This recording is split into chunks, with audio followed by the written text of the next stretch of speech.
और अब बात राहुल गांधी की करते हैं। वो राहुल गांधी जो बीजेपी का विरोध करते करते सनातन और आस्था का भी विरोध करने लगते हैं। राम जन्मभूमि राम मंदिर को लेकर कांग्रेस ने जब विवाद शुरू किया, बयानबाजी शुरू की, अब राहुल गांधी ने एक नया विवाद पैदा कर दिया और कहा कि राम जन्मभूमि का जब उद्घाटन हो रहा था राम मंदिर का, उस दौरान जो लोग वहां नाच रहे थे, भक्त जो थे, वो नाचने गाने वाले थे, भक्त नहीं थे। इस पर अब संतों ने भी संग्राम छेड़ दिया है। रिपोर्ट आप सबको दिखाते हैं।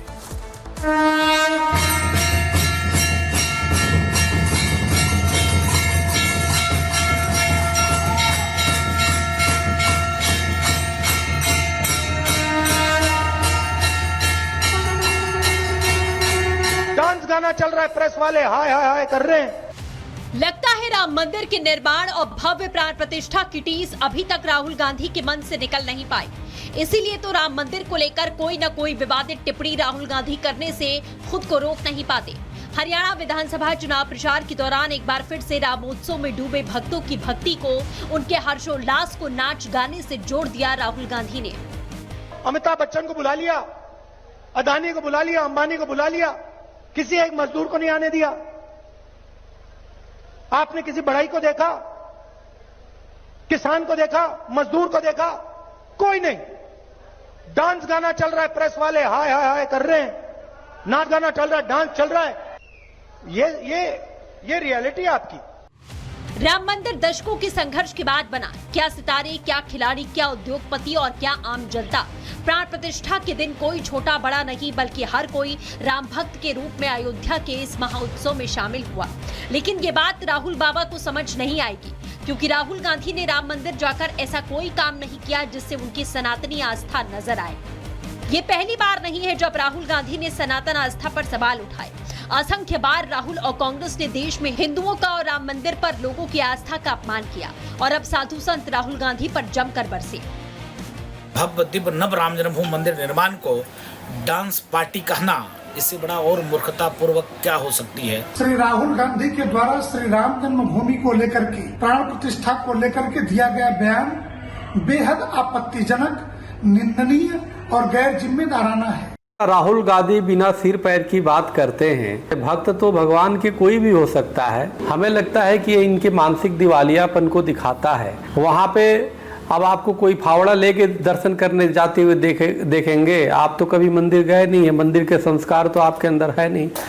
साधु संतों के साथ साथ बीजेपी ने भी इस मुद्दे पर राहुल को घेरा और कांग्रेस पर तुष्टीकरण का आरोप लगाया। हमारे देश को कमजोर करने के लिए जो एंटी इंडिया का एक गैंग है, एंटी इंडिया का नैरेटिव बनाने वाला एक इकोसिस्टम है, वो इकोसिस्टम ने जानबूझ करके राहुल गांधी को चेहरा बनाया। हिंदू आस्था पर करो चोट ताकि मिले वोट बैंक का वोट। राहुल गांधी ये वही व्यक्ति है जिसकी पार्टी ने प्रभु श्री राम के अस्तित्व को नकारा। ये वही पार्टी है जिसने कहा कि राम मंदिर लटकाओ अटकाओ भटकाओ और वकील भेज दिए कोर्ट में। राहुल गांधी झूठों के सरदार है, कोई मौका नहीं छोड़ते। भारत को, इस देश की संस्कृति को, हिंदू धर्म को, यहाँ के समाज को अपमानित करने के हर मौके का उपयोग करते हैं। राम जन्मभूमि को लेकर कितनी ही बार इन्होंने बेहुदा बातें की हैं। कुल मिलाकर चुनावी माहौल में राहुल गांधी का ये बयान एक नए विवाद को जन्म दे चुका है और बीजेपी को कांग्रेस पर सवाल उठाने का एक मौका भी। Bureau report, Republic Bharat. और ऐसा लगता है कि मानो पाकिस्तान को भरे मंच पर अपनी फजीहत कराने की आदत से पड़ चुकी है। ऐसा इसलिए क्योंकि यूएन के मंच से पाकिस्तान ने एक बार फिर से धारा 370 का जिक्र किया तो भारत ने लताड़ते हुए सीधे तौर पर कहा है कि भारत के आंतरिक मामले में पाकिस्तान दखल ना दे तो ही बेहतर होगा। रिपोर्ट देखिए।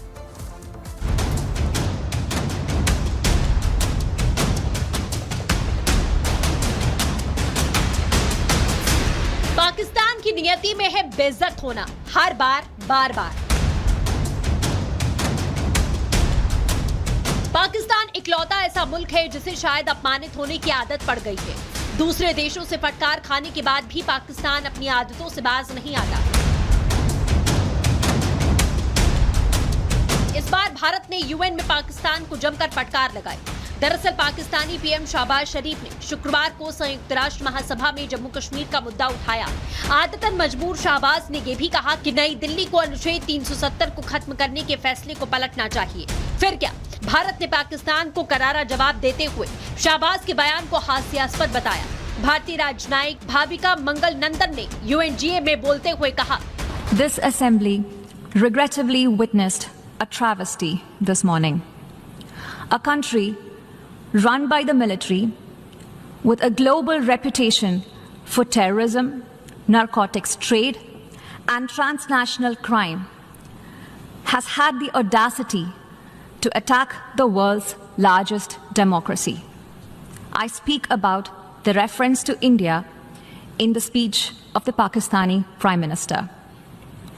As the world knows, Pakistan has long employed cross-border terrorism as a weapon against its neighbors. It has attacked our parliament, our financial capital Mumbai, marketplaces, and pilgrimage routes. The list is long. For such a country to speak about violence anywhere is hypocrisy at its worst. Bharat यही नहीं रुका जो पाकिस्तान खैन बनाता। भारत ने UN के मंच से पाकिस्तान की काली करतूत को दुनिया के सामने रखा। भारत ने कहा कि एक राष्ट्र जिसने 1960 से 71 में नरसंहार किया, जो अपने अल्पसंख्यकों पर लगातार अत्याचार करता है, वो असहिष्णुता और भय के बारे में बोलने की हिम्मत रखता है। पाकिस्तान ने लंबे समय तक ओसामा बिन लादेन को पनाह दी, एक ऐसा देश जिसका संबंध दुनिया भर में कई आतंकी घटनाओं से रहा। हम जानते हैं कि पाकिस्तान झूठ को और अधिक दोहराकर सच्चाई का मुकाबला करने की कोशिश करेगा। इससे भी कुछ नहीं बदलेगा। हमारा रुख स्पष्ट है और उसे दोहराने की जरूरत नहीं है। अब पाकिस्तान को इससे पता तो चल ही गया होगा कि कश्मीर का राग अलापने से कोई फायदा नहीं है। पाकिस्तान खुद को संभालने की स्थिति में नहीं है, लेकिन अंतर्राष्ट्रीय मंच पर कश्मीर का राग अलापना बंद नहीं करता।